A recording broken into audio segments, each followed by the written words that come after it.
Um, so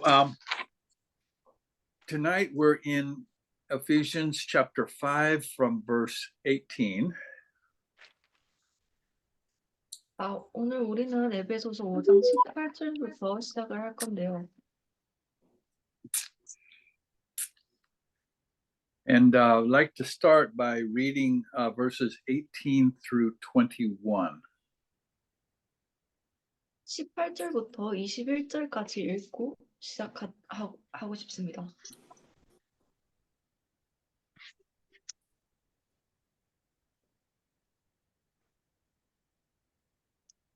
Can someone, 아빠? 제가 먼저 읽겠습니다. 18절에서 21절까지.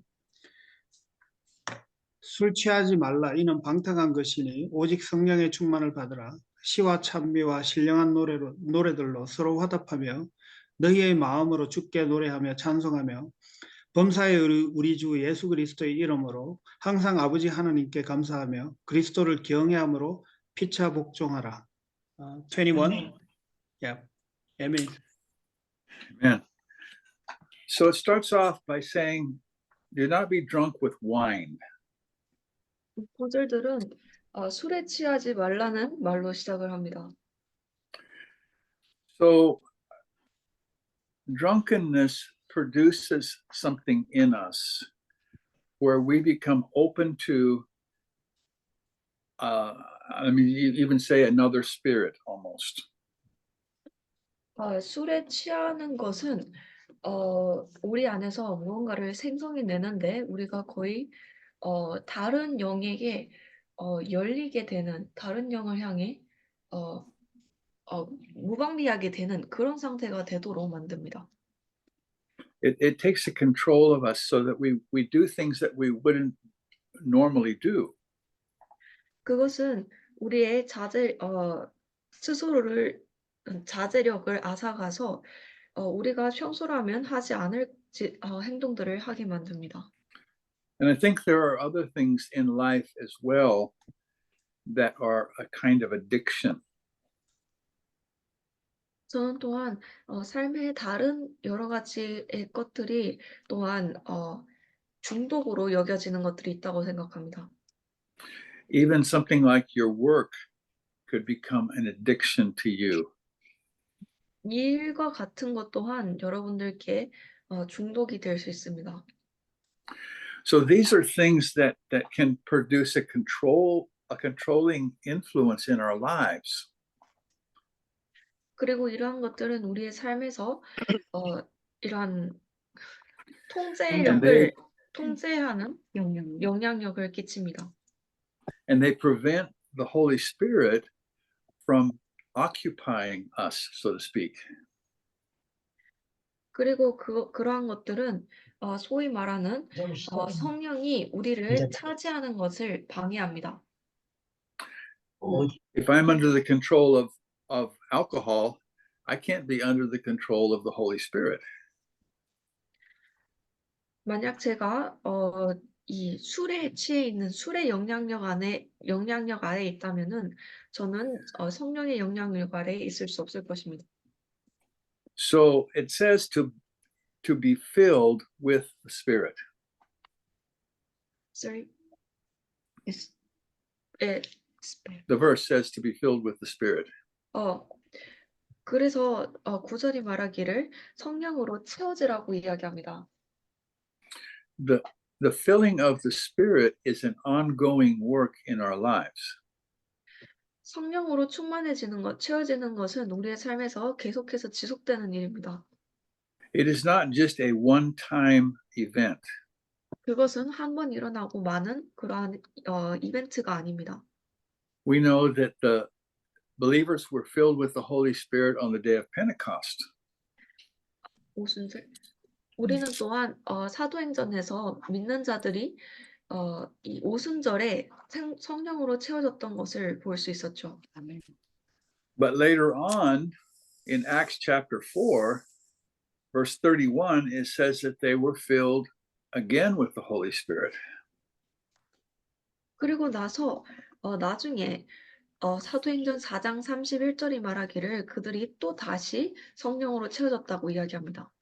So we were going to read that verse 31, but the background is that the disciples had been arrested and taken before the Jewish leaders and told, don't be preaching the gospel anymore. 우리가 그 구절을 읽을 것은 아니지만 그 뒷이야기가 무엇이었냐 하면 제자들이 체포가 되어서 유대인 리더들, 유대인을 이끄는 자들 앞에 가게 되었는데 그들이 그들에게 그리스도를 전하지 말라, 복음을 전하지 말라라고 이야기했던 것입니다. And in this story, there are several things of value. The first thing is that the first thing they did was they had a prayer meeting. 그리고 그 이야기에서 그들이 했던 몇 가지의 중요한 것들이 있습니다. 첫 번째는 기도 모임이었습니다. So let's read verse 31. 31절 읽겠습니다. Acts chapter 4:31, right? Mhm. 제가 읽겠습니다. 사도행전 4장 31절 읽겠습니다. 빌기를 다하며 모인 곳이 진동하더니 무리가 다 성령이 충만하여 담대히 하나님의 말씀을 전하니라. 아멘. So we see that prayer came first, and then came the filling of the Holy Spirit. 그래서 우리가 볼 수 있다시피 기도가 먼저 있었고 그리고 나서 성령으로 그들이 충만해졌습니다. It's interesting to see that also on the day of Pentecost, they spent 10 days praying before the Holy Spirit came on the day of Pentecost.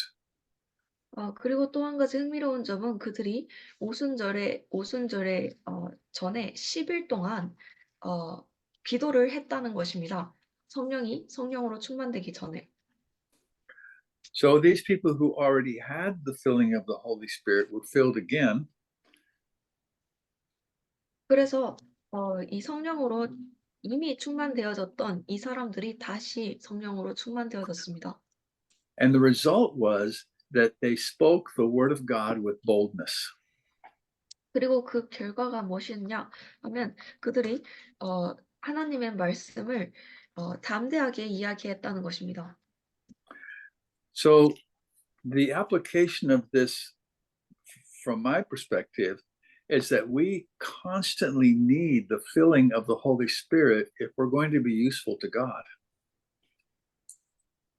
그래서 제 관점에서 보기에 이것의 적용이 무엇인가 하면 우리가 하나님께 있어서 쓰임을 받기 위해서는 계속 쓸모가 있기 위해서는 지속적인 성령의 채우심이 성령의 충만이 필요하다는 것입니다. It doesn't matter how much education I have or how well I can speak. 그것은 제가 얼마나 많은 교육을 받았고 얼마나 잘 말할 수 있는 것지와는 상관이 없습니다. The best human efforts are not enough. We need the Spirit of God working in us. 인간의 최대의 노력 또한 결코 충분할 수 없습니다. 우리는 하나님의 영이 일하심이 필요합니다. Now, verse 19 says, speaking to one another in psalms and hymns and spiritual songs, singing and making melody in your heart to the Lord. 이제 에베소서로 돌아가서 19절이 이야기하기를 시와 찬송과 영적 노래로 너희 자신에게 말하며 너희 마음속에서 주께 노래하고 선율을 만들라고 이야기합니다. I think that singing is one of the ways that we express the fullness of the Holy Spirit. 제가 생각하기에 노래를 한다는 것은 우리가 성령의 충만함을 표현하는 방법 중 하나인 것 같습니다. I don't know about you, but sometimes when I'm alone, I just like to sing to the Lord. 여러분들에 대해서는 모르겠지만 저의 경우에는 때때로 혼자 있을 때 주님께 노래 부르는 것을 좋아합니다. And when you're alone, you don't have to sound good because the only one listening is God. 그리고 여러분들께서 혼자 계실 때는 여러분들은 노래를 잘 부르실 필요도 없습니다. 왜냐하면 들으시는 분이 오직 주님뿐이기 때문이죠. So we can sing in the Spirit. 그래서 우리는 영 안에서 노래를 부를 수 있습니다. But singing alone is a way we individually praise God, but singing together is a way that we encourage one another. 혼자 노래를 부르는 것은 개개인적으로 하나님께 찬양을 드리는 것이지만 같이 노래를 부르는 것은 서로서로를 또한 격려하는 힘이 됩니다. So it says speaking to one another in psalms, hymns, and spiritual songs. 구절이 말하기를 서로서로에게 시와 찬송과 영적 노래로 이야기하라고 이야기합니다. There's something very powerful about music. 이 음악이라는 것에서 굉장히 강력한 무언가가 있습니다. And music can be used powerfully for good or it can be used for evil as well. 음악은 강력하게 좋은 것을 위해서 쓰일 수도 있고 아주 나쁜 것을 위해서도 쓰일 수 있습니다. We know in the Bible that when God created the heavens and the earth, it says that the stars sang for joy. 우리는 또한 알 수 있습니다. 성경에서 하나님께서 하늘과 땅을 창조하셨을 때 성경이 이야기하기를 별들이 기쁨으로 노래를 불렀다고 이야기합니다. So there's a Psalm 34 verse 3. If somebody could read that, Psalm 34 verse 3. 한 분께서 시편 34장 3절을 읽어주시겠습니까? 이동현 자매님 시편 34장 3절 부탁합니다. 시편 34장 3절입니다.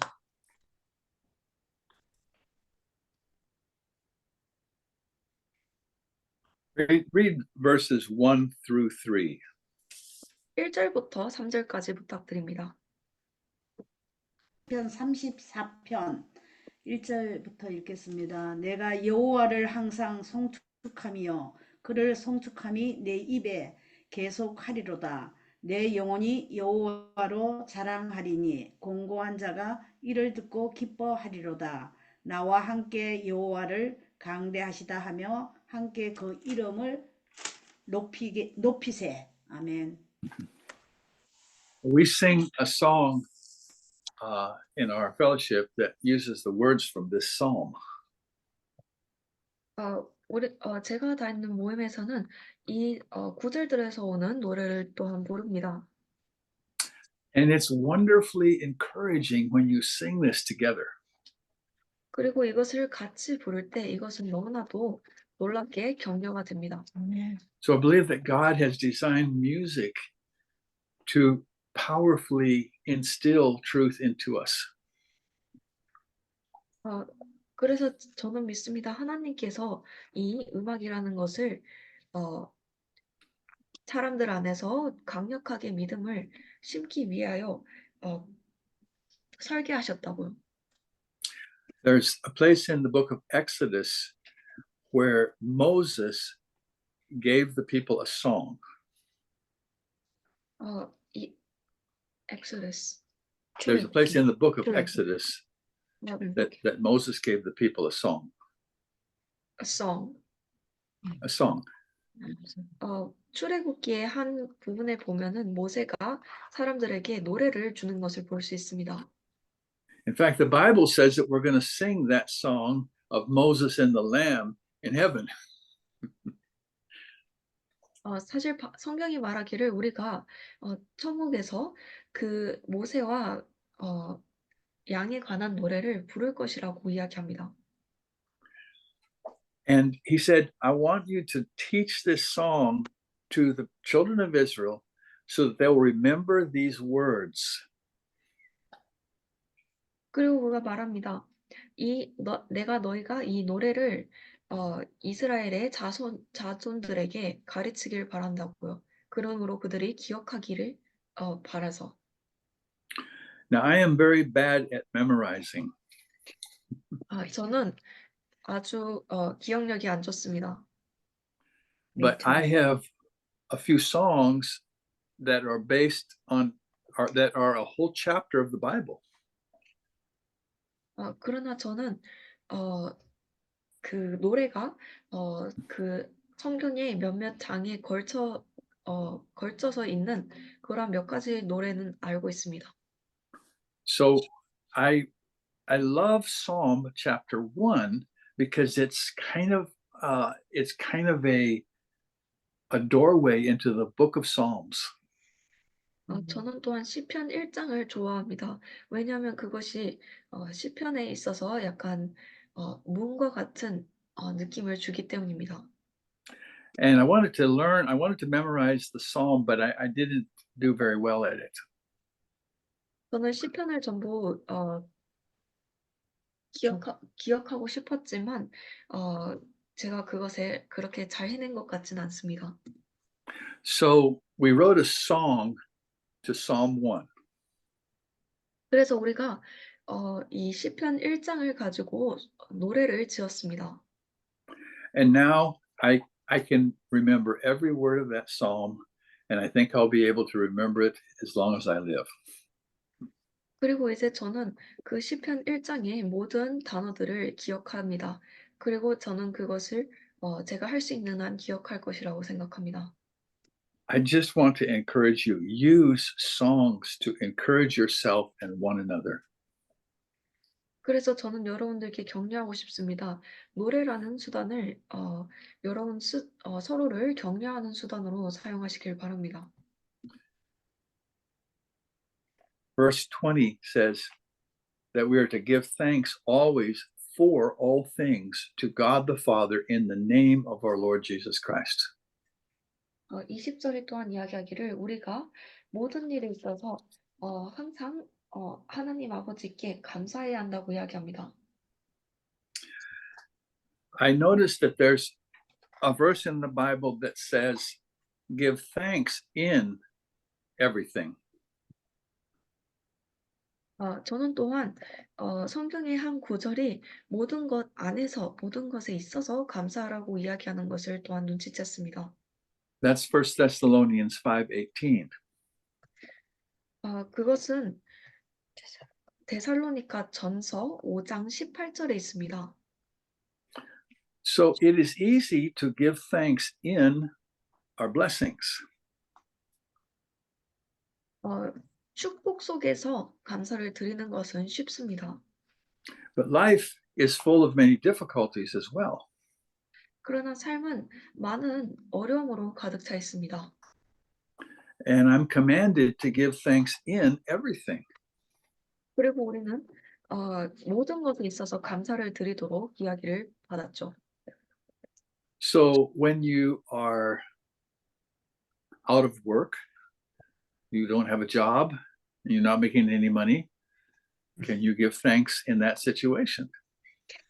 만약 여러분들이 일자리를 잃었고 일할 자리가 없고 뭐 돈이 없다면 그 상황에서 여러분들은 감사를 드릴 수 있을 것인가요? When people are persecuting you and saying hateful things to you, can you give thanks in that situation? 사람들이 여러분들에게 여러분들을 핍박하고 그리고 증오를 담은 말들을 할 때 여러분들은 그 상황에서 감사를 드릴 수 있나요? How about when you're feeling sick and you go to the doctor and he tells you that you have cancer? Can you give thanks in that situation? 만약 여러분들이 아프다고 느껴서 의사에게 갔는데 그들이 여러분이 암을 가지고 있다고 이야기한다면 그 상황에서 여러분들은 감사를 드릴 수 있나요? But this verse is even more difficult. 그러나 이 구절은 그것보다 더 어렵습니다. Because this verse says, give thanks for everything.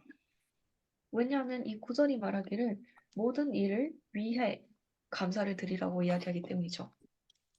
So when you find out that you have cancer, can you thank God for that situation? 그래서 만약 여러분들이 진단을 받았을 때 여러분들은 그 암을 진단받는 것에 관하여 그것을 위하여 하나님께 감사드릴 수 있나요? I think that's difficult. 제가 생각하기에 그것은 어려울 것 같습니다. And probably the only way we can do that is if we have an unshakable belief that God is in control. 그리고 아마도 우리가 그렇게 감사를 드릴 수 있는 오로지 한 가지의 방법은 우리가 하나님께서 이 상황을 통제하신다는 흔들리지 않는 믿음을 가지고 있는 것입니다. And that ultimately everything that God does, he does for our good and his glory. 그리고 최종적으로 결과적으로 그가 하는 모든 것들이 우리의 좋음을 위하여 그리고 그의 영광을 위하여 하신다는 것입니다. I think in one of our previous studies, we read this place in 1 Peter chapter 1, but I'd like to read it again tonight. 지난 공부 시간들에서 이 베드로전서 1장에 있는 구절을 읽은 것 같은데요. 오늘 다시 한번 읽고 싶습니다. It's 1 Peter 1, 5 through 7. 베드로전서 1장 5절부터 7절입니다. You want me to read it? Yes, please. 오케이. 조라 자매님 베드로전서 베드로전서 1장 5절에서 9절까지 5절에서 7절, 8절. 5절에서 8절까지 You 좀 say 5 부탁합니다. through 8? I said 5 through 7, but 5절에서 7절까지입니다. 네, 베드로전서 1장 5절부터 7절까지 읽겠습니다. 너희가 말세에 나타내기로 예비하신 구원을 얻기 위하여 믿음으로 말미암아 하나님의 능력으로 보호하심을 입었나니 그러므로 너희가 이제 여러 가지 시험을 인하여 잠깐 근심하게 되지 않을 수 없었으나 오히려 크게 기뻐하도다. 너희 믿음이 시련이 불로 연단하여도 없어질 금보다 더 귀하여 예수 그리스도의 나타내실 때에 칭찬과 영광과 존귀를 얻게 하려 함이라. 아멘. and so it says that we rejoice in the salvation that is coming. 9절 이야기하기를 우리가 다가올 구원 속에서 기뻐한다 이야기하고요. But it says, though now for a season, if need be, you are in heaviness through many testings. 그리고 나서 이야기하기를 그러나 이제부터 잠시 동안에 너희가 여러 가지 시험으로 인하여 금신하게 될 것이라고 이야기합니다. Now, if you believe what God's saying right here, and you find yourself in a very difficult time, then you can know something. 만약 여러분들이 하나님께서 여기에 말씀하시는 것을 믿고 그리고 여러분들이 스스로 처한 상황이 굉장히 어렵다고 느낄 때 여러분들은 무언가를 찾아낼 것입니다. 이 구절에서. You can know that this trial that you're in is necessary. 여러분들은 알 수가 있습니다. 여러분들이 지금 처한 그 어려움들이 여러 가지 시험들이 필요한 것들이었다고요. It says so, if need be. 이 구절이 이야기하고 있습니다. 필요하다면. And you also know that it's for a season or for a time. It's not forever. 그리고 또한 여러분들은 알 수 있습니다. 이것이 영원한 것이 아니고 잠깐 일시적인 것이라고요. But this is the most important part of this passage, is the reason for the trial. 그리고 여기에 이 구절에서 가장 중요한 부분이 있습니다. 그것은 바로 이 시련에 관한 이유입니다. Well, there are two reasons actually. One is that you need it for something in your life. You need it for something in your life. Yeah, there are two reasons that for the trial. One is that you need it. 어, 두 가지 이유가 있습니다. 첫 번째는 여러분들이 그것이 필요했다는 것이고, But the other reason is an eternal reason. 그리고 다른 이유는 영원한 것입니다. Because it says that when you go through trials and believe God in the middle of your trial, that this is going to be to the praise and glory of God. 왜냐하면 구절이 이야기하기를 여러분들이 이러한 시련을 지나는 중에 그리고 하나님을 믿으면 이것이 하나님께 있어서 찬양과 영광이 될 것이라고 이야기했기 때문입니다. This means that if Brother Christopher is going through some very, very difficult times, and yet his faith remains strong in God. 이것이 의미하는 바는 이렇습니다. 만약 크리스토프 형제님께서 아주 어려운 시간을 지나고 계시는데 그의 믿음이 하나님 안에서 굳건하게 남아 있는다면 He feels like he's going through the fire. 그가 마치 불길을 지나가고 있는 것처럼 느낄지라도 But the Bible is telling us that when this life is over, God is going to be able to point to Christopher and say, that man believed me in the middle of difficulty, and that is to my glory and praise. 비록 그가 그렇게 느낄지라도 성경이 이야기합니다. 이 세상에서의 삶이 끝났을 때 하나님께서 크리스토프 형제님을 지목하셔서 이야기하실 것입니다.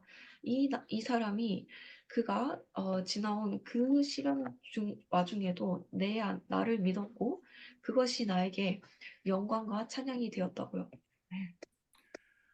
You know, we will only have trials in this life. 우리는 오로지 이 세상에서의 삶에서만 시련을 겪을 것입니다. In eternity, we will never have a trial.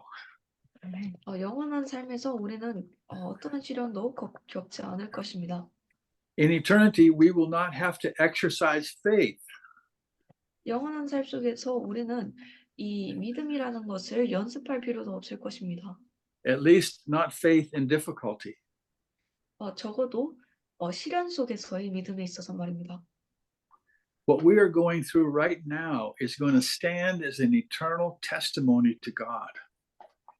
우리가 지금 지나가고 있는 이러한 시련들은 하나님께 있어서 영원한 간증으로 남을 것입니다.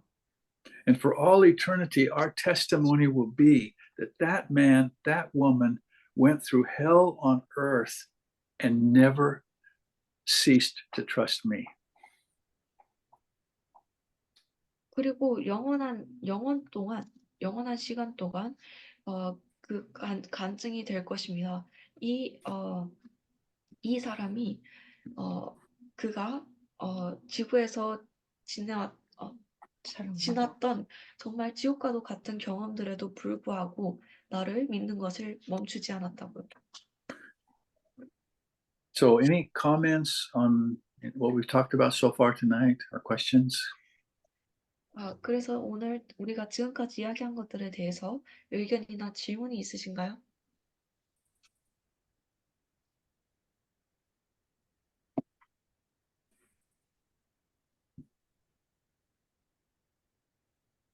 You know, we read the Bible and we read about Abraham offering Isaac on the altar. And we think, how could he do that? What kind of faith did Abraham have? 우리가 성경에서 여러분도 아시다시피 아브라함이 그의 아들 이삭을 제물로 드리는 장면을 봅니다. 그리고 생각합니다. 그가 어떻게 이것을 할 수 있을까요? 도대체 어떠한 믿음을 가지고 있는 것일까요? Well, our faith is going to also be an eternal testimony to God. 우리의 간증 또한, 우리의 믿음 또한 마찬가지로 하나님을 향한 영원한 간증이 될 것입니다. So that is why God wants us to give thanks in the middle of difficulty for everything in our lives. 그리고 그것이 바로 하나님께서 우리가 언제나 우리의 삶 속에서 모든 것을 위하여 감사를 드리기를 바라는 이유입니다. So verse 21 says, submitting to one another in the fear of God. 21절이 이야기하기를 서로서로에게 순종하라, 복종하라 이야기합니다. This is also a difficult thing. 이것 또한 어려운 일입니다. It's easy to submit to somebody that you respect. 여러분들이 존중하는 누군가에게 순종하는 것은 쉽습니다. But it's not easy to submit to somebody who has mistreated you or who you don't think well of. 그러나 여러분들을 잘못 대한 사람 혹은 여러분들이 좋게 생각하지 않는 사람들에게 순종하는 것은 쉽지 않습니다. We can respect people who we consider respectable. 우리가 존중받아야 마땅한 존경받는 사람들에 있어서는 존경을 할 수 있습니다. We can be kind to people who are kind to us. 우리는 또한 우리에게 친절한 사람들에게 친절할 수 있습니다. But Jesus said to bless those that curse you. 그러나 예수님께서 말씀하셨습니다. 너희를 저주하는 자들을 축복하라고요. And so this submitting to one another has the idea that I see myself as a humble person. 그래서 서로에게 순종한다, 복종한다는 이 말은 그 안에 내가 내 스스로를 겸손한 낮은 자로 본다는 그러한 생각이 있습니다. To submit does not mean to do everything that that person wants you to do. 복종한다는 것이 상대방이 여러분들에게 하기를 바라는 모든 것들을 해야 한다고 이야기하는 것은 아닙니다. But it means that I would set aside my own needs and my own desires to meet the needs of that other person. 그러나 이것을 의미합니다. 내가 나의 스스로의 필요, 나의 스스로의 욕망과 같은 것들을 그 상대방의 필요를 충족시켜 주기 위하여 목적지가 어디인가요? 충족시켜 주기 위하여 옆으로 치워둔다는 것입니다. Almost all of us have somebody in our life who is irritating, who we don't really get along. I mean, a Christian that we don't really get along with all that well. 거의 모든 사람들이 각자의 삶에서 그리스도인일지라도 짜증나는 사람, 우리가 잘 어울리지 못하는 사람들이 있습니다. 그리스도인들 사이에서 말입니다. So to submit to one another is a kind of dying to myself. 그래서 서로에게 순종한다는 것은 어떠한 종류의 스스로에게 있어서 죽는 것입니다. Let's read, we're in 1 Peter already. Let's read 1 Peter 5 and 6. 베드로 전서로 가서 5장 5절에서 6절을 읽겠습니다. You're muted. You're muted.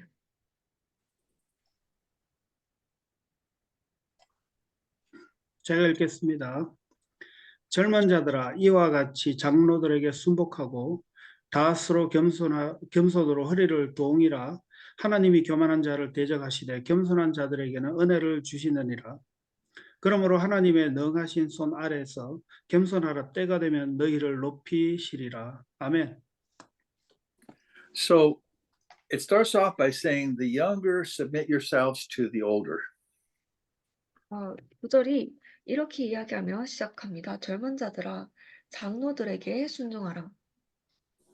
And then it says, yes, all of you be subject to one another.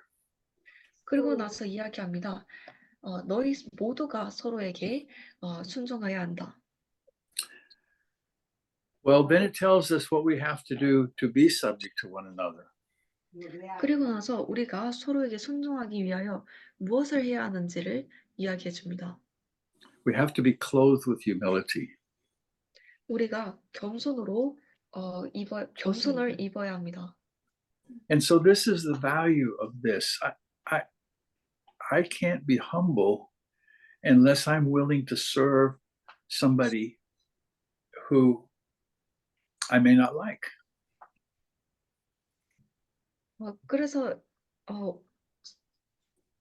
저는 스스로 우리가 스스로 좋아하지 않는 사람을 섬기려고 마음을 갖지 않는 이상, 의지를 갖지 않는 이상 우리는 겸손해질 수 없는 것입니다. Jesus said, if you love those that love you, you're just like the Pharisees. They do that. 예수님께서 말씀하셨습니다. 만약 너희가 너희를 사랑하는 자들만 사랑하면 너희가 바리새인들과 다를 바가 없다고요. 그들 또한 그러한 일을 한다고요. So one of the ways that we live out humility is by being subject to one another. 그래서 우리가 겸손을 살아갈 수 있는 하나의 방법이 또한 우리가 서로에게 순종하는 것입니다. And it tells us in this verse that God gives grace to the humble. 그리고 이 구절에서 또한 이야기합니다. 하나님께서 겸손한 자에게 은혜를 주신다고요. So do you want grace from God? Well, humble yourself before God. 그래서 만약 여러분들이 하나님으로부터의 은혜를 원하신다면 스스로를 하나님 앞에서 하시기를 바랍니다. God gives grace to the humble, but he resists the proud. 하나님께서 겸손한 자들에게 은혜를 주시나 교만한 자들은 거절하십니다. And I don't think we want God to resist us. 그리고 저는 우리가 하나님께서 우리를 거절하시기를 바라지 않는다고 또한 믿습니다. This next part that we're going to look at is a counsel to husbands and wives.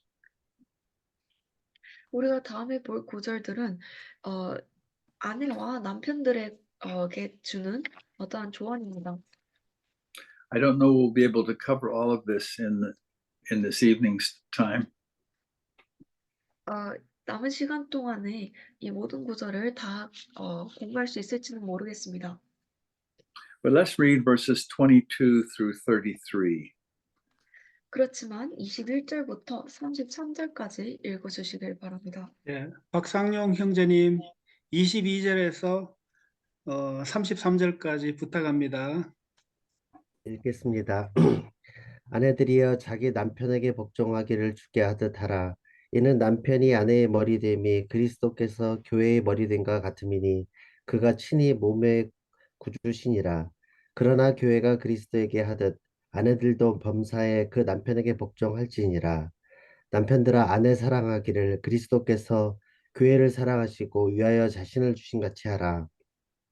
이는 곧 물로 씻어 말씀으로 깨끗하게 하사 거룩하게 하시고 자기 앞에 영광스러운 교회로 세우사 티나 주름 잡힌 것이나 이런 것들이 없이 거룩하고 흠이 없게 하려 하심이니라. 이와 같이 남편들도 자기 아내 사랑하기를 제 몸같이 할지니 자기 아내를 사랑하는 자는 자기를 사랑하는 것이라. 누구든지 언제든지 제 육체를 미워하지 않고 오직 양육하여 보호하기를 그리스도께서 교회를 보양함과 같이 하나니 우리는 그 몸의 지체임이니라. 이러므로 사람이 부모를 떠나 그 아내와 합하여 그 둘이 한 육체가 될지니 이 비밀이 크도다.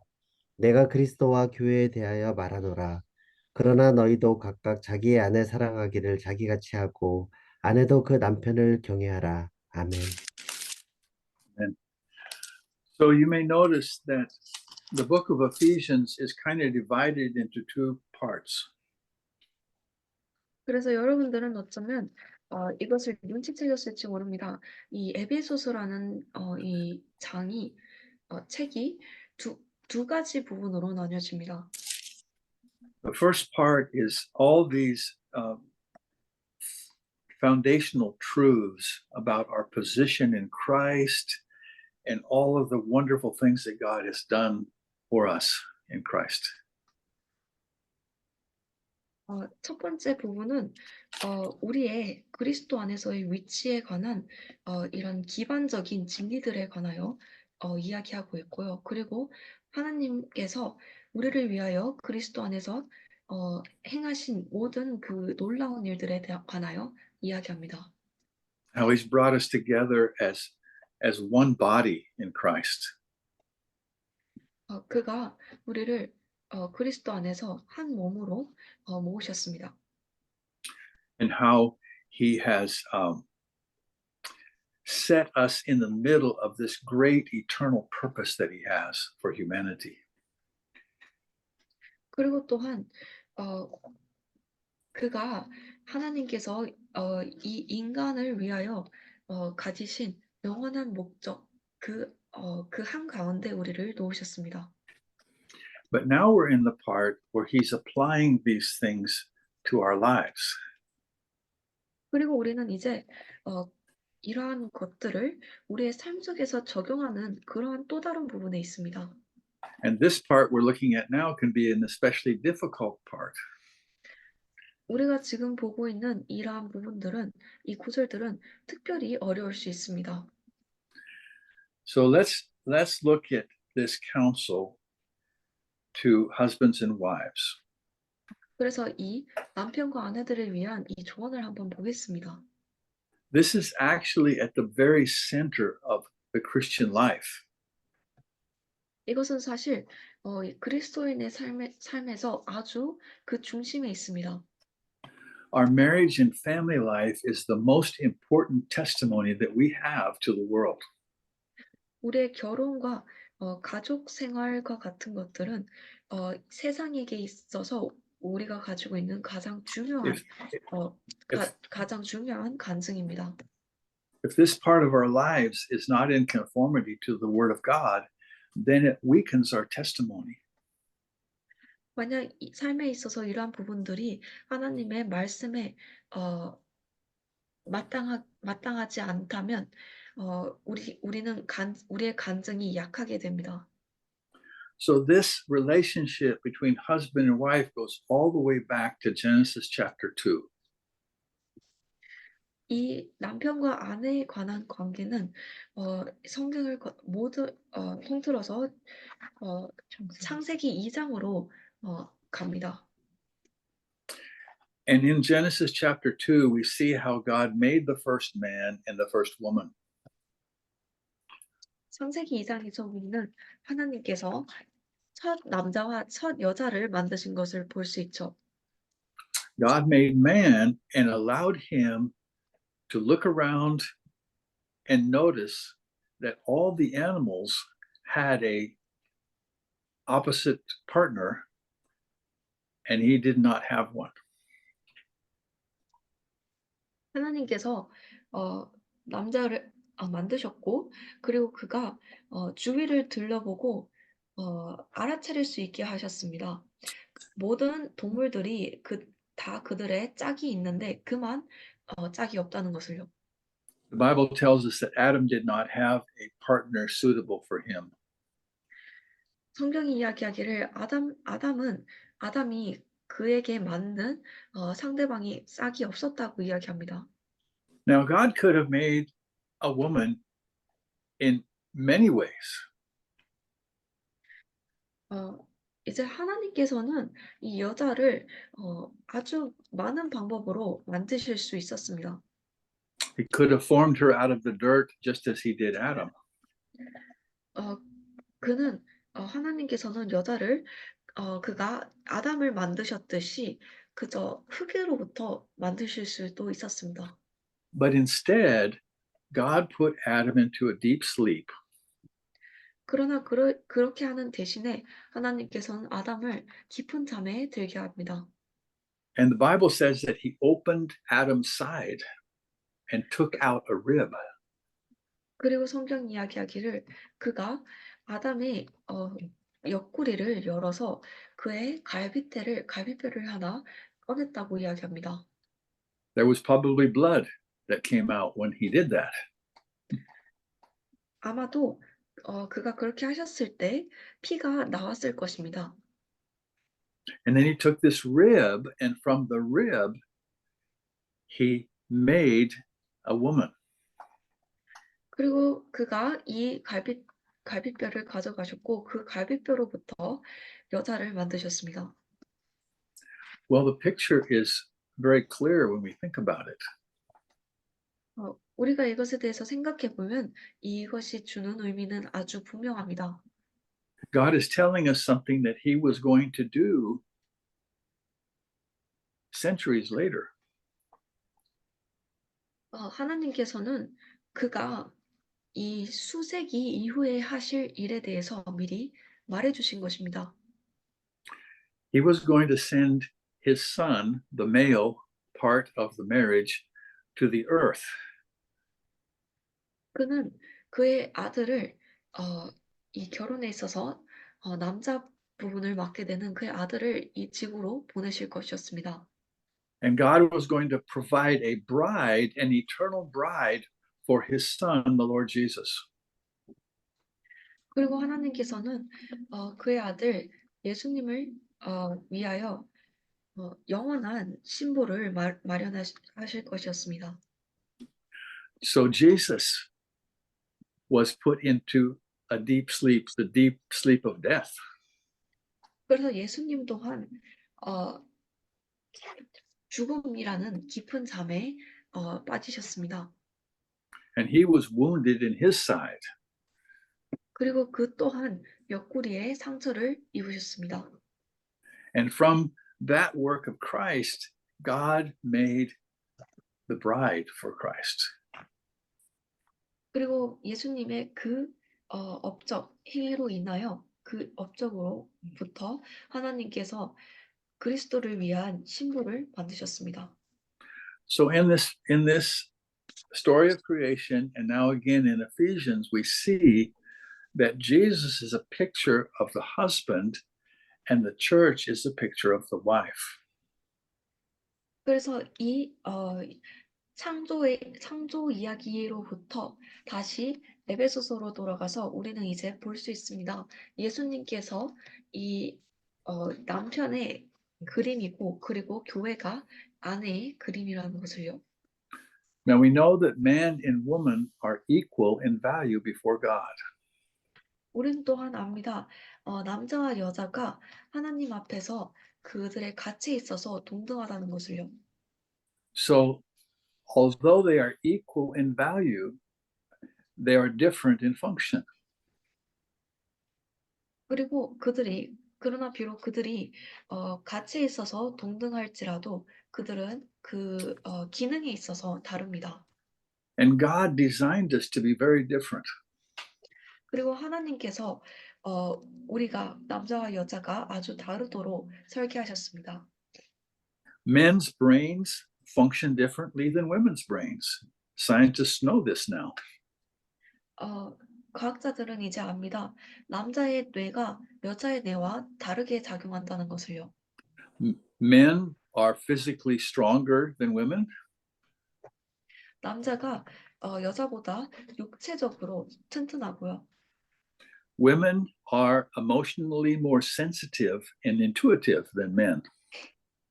여자가 남자보다 감정적으로 더 민감하고 그리고 조금 더 직감적인 부분이 강하다고. Women can bear children, men cannot. 여자는 아이를 낳을 수 있고 남자는 아이를 낳지 못합니다. women are given a nurturing ability that goes with being a mother. 여자에게는 엄마가 되면서 필요한 그런 양육하는 능력이 또한 주어졌습니다. So we see God's design in man and woman. 그래서 우리는 남자와 여자 안에서 하나님의 설계를 볼 수 있습니다. So if man and woman are a picture of Christ in the church, what do you think Satan would want to attack? 그래서 만약 남자와 여자가 그리스도와 교회의 그림이라면, 이미지라면 여러분들이 생각하시기에는 사탄이 무엇을 공격하실 것 같나요? He wants to attack our marriages. 사탄은 우리의 결혼 생활을 공격하고 싶어 합니다. He wants to attack the role of men and women. 남자와 여자의 역할에 관한 생각을 공격하고 싶어 합니다. He wants to make us think that we can redefine what a man is and redefine what a woman is.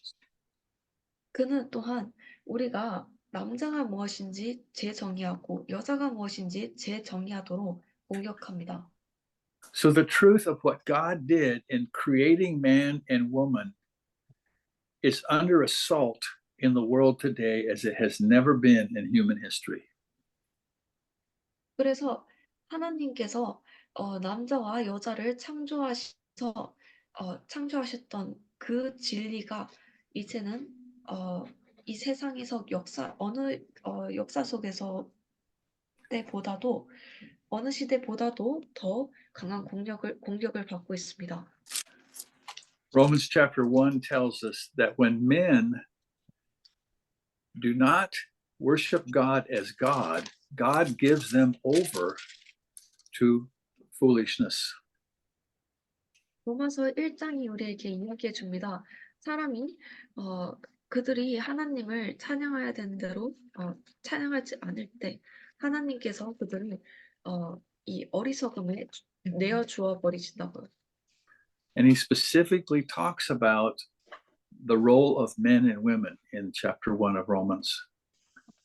그리고 그는 조금 더 구체적으로 이 남자와 여자의 역할에 대해서 집어서 이야기합니다. 로마서 1장에서 말입니다.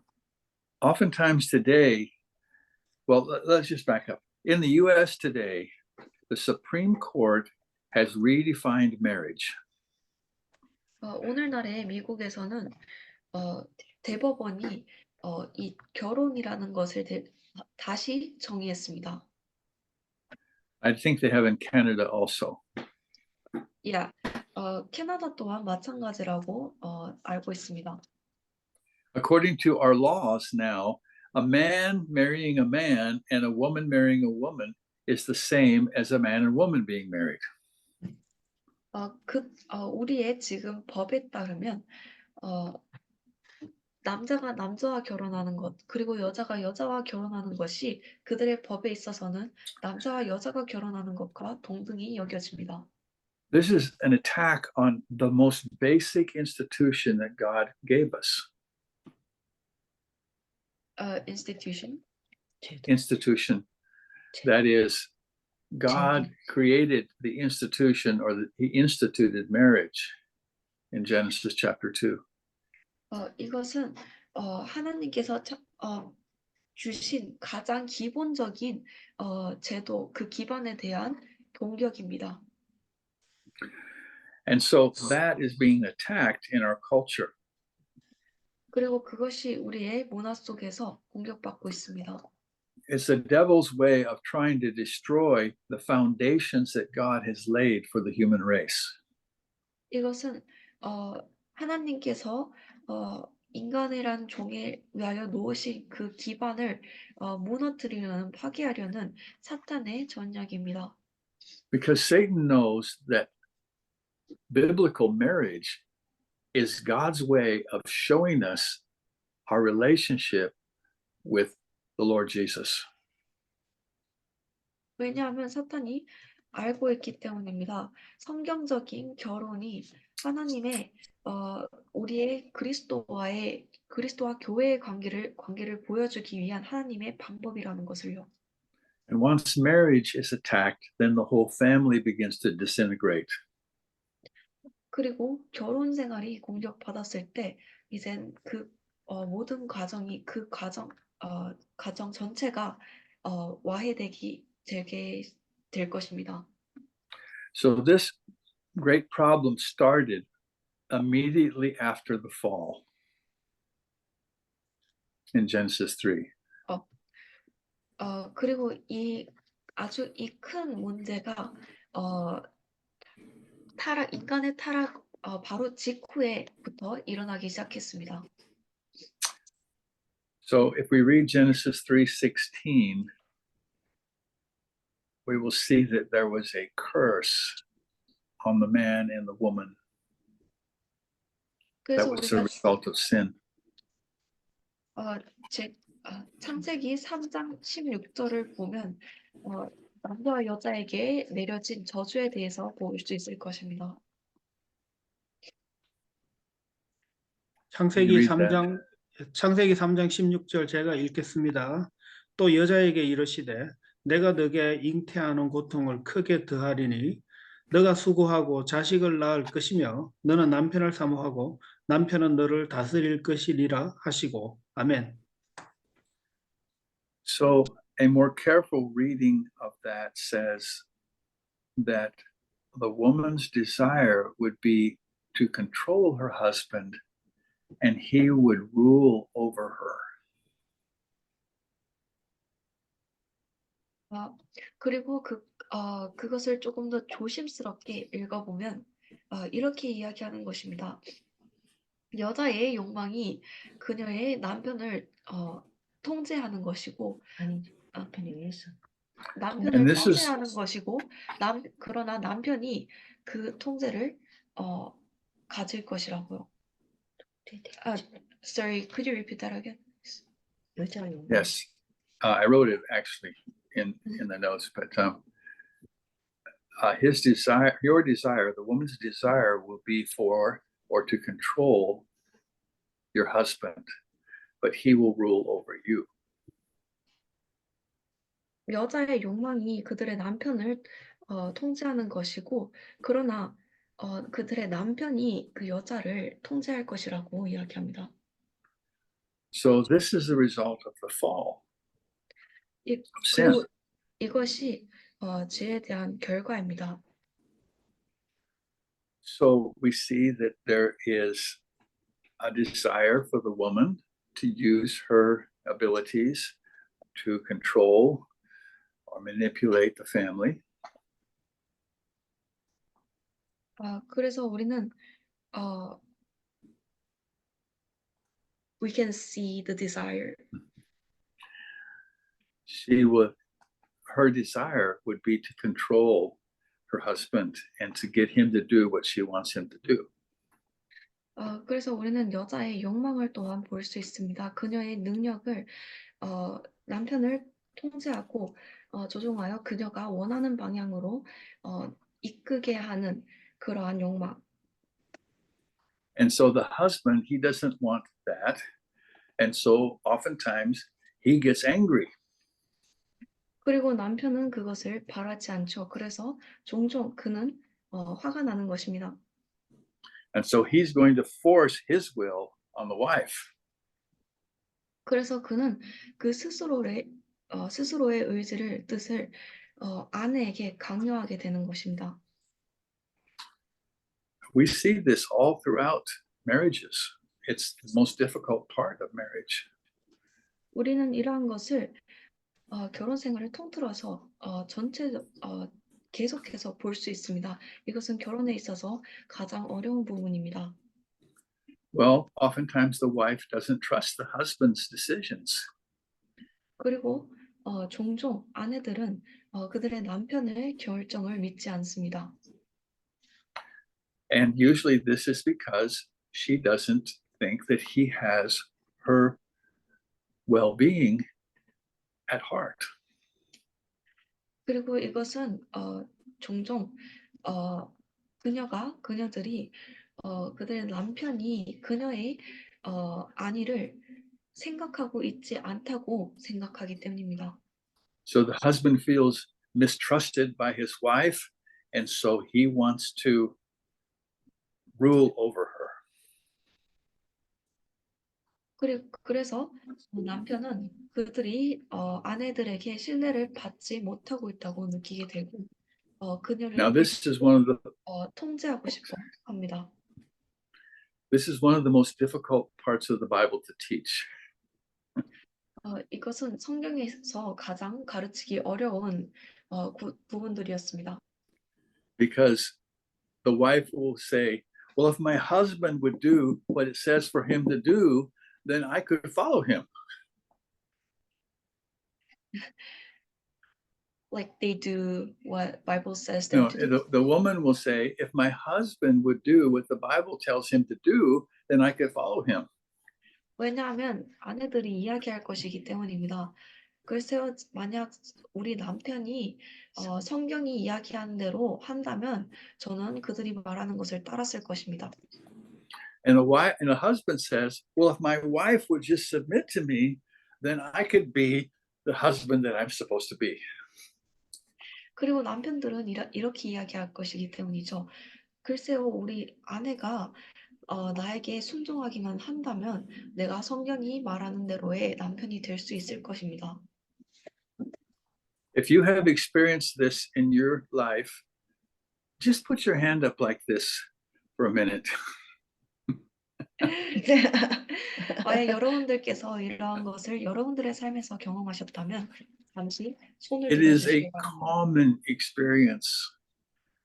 And 이것은 아주 흔한 경험입니다. so God's solution is a wonderful solution. 그래서 하나님의 해결책은 아주 놀랍습니다.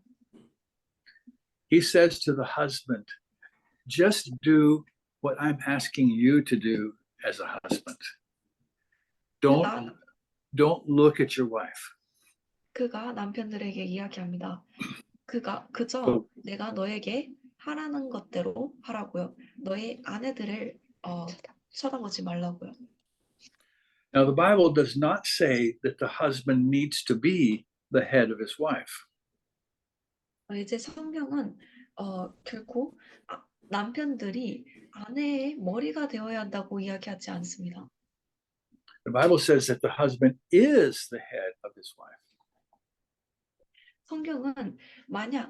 성경은 이야기합니다. 남편들이 이 아내의 머리라고요. And so he can be a good head or a bad head, but he is the head of the family, and God is going to hold him accountable for what happens in that family.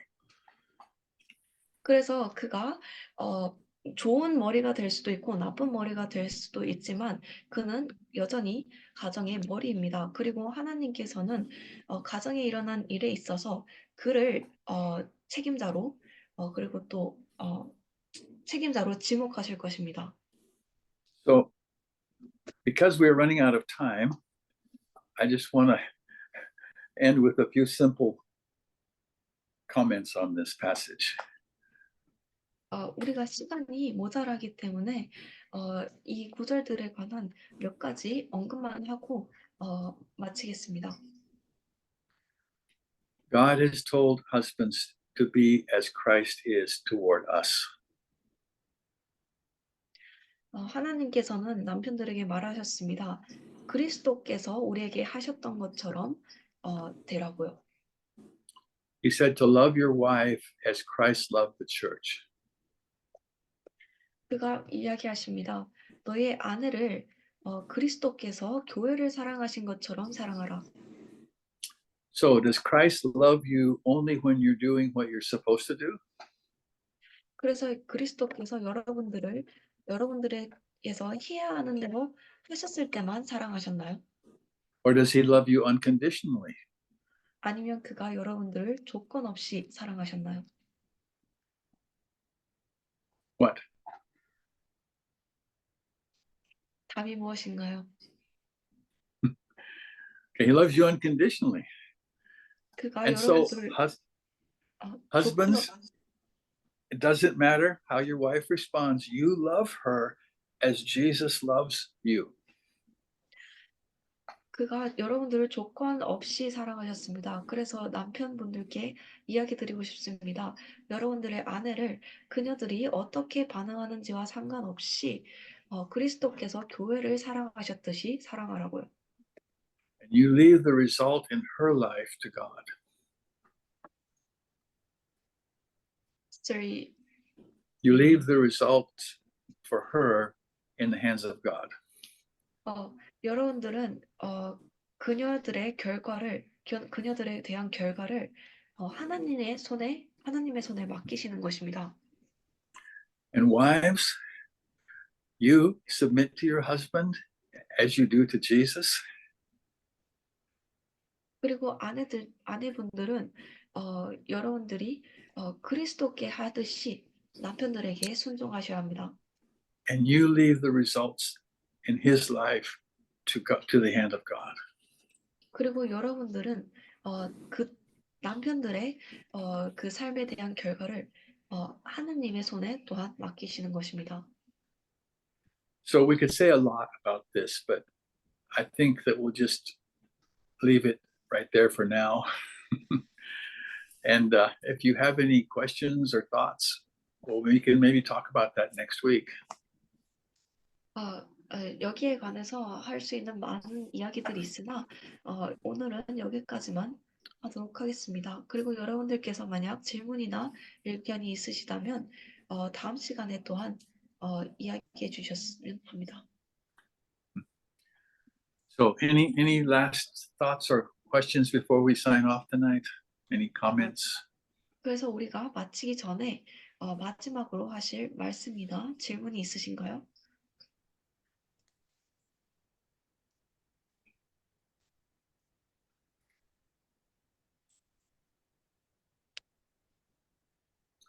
So I guess nobody has any problems. Okay, good.